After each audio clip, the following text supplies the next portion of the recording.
Guys, silver 2.5 lakh चला गया और वापस से नीचे 20,000 क्रैश भी कर गया यार। इमेजिन करो सिल्वर 2.5 लाख पर है और अब ज़रा सोचो जो मोबाइल, सोलर पैनल, ईवी आप यूज़ करते हो उसका फाइनल प्राइस क्या होगा जो 75,000 पे बनता था और अब 2.5 लाख पर बनेगा। क्वेश्चन सिंपल है, क्या इस कॉस्ट को हम सस्टेन या मैनेज कर सकते हैं?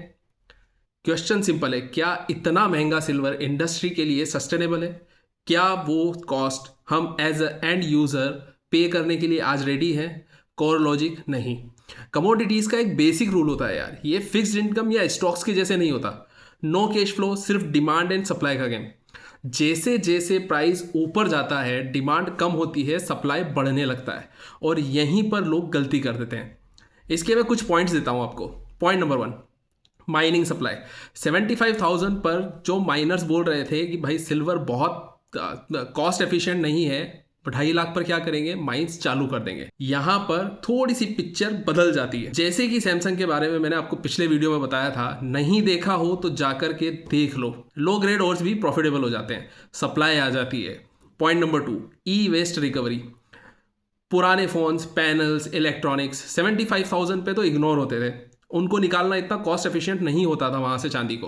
बट 2.5 लाख पर वही कचरा गोल्ड माइन बन जाता है। रिसाइकलिंग सडनली अट्रैक्टिव लगने लगती है और सप्लाई बढ़ जाती है। पॉइंट नंबर 3, ETF डिमांड ने सिल्वर को 200 से 250% के आसपास में पुश किया है। पर याद रखो, ETF का पैसा वीक हैंड्स होता है।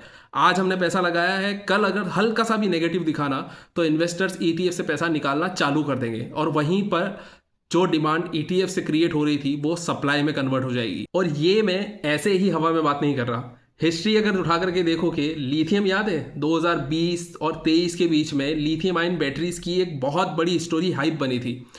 लिथियम आयन आसमान छू रहा था, लेकिन आज 85% डाउन है। यूरेनियम, निकल, सेम कहानी है लेकिन अलग अलग नेम है। मैं ये नहीं कह रहा हूं कि सिल्वर को तुम सेल कर दो, बस इतना बोल रहा हूं कमोडिटीज में क्रेज महंगा पड़ सकता है।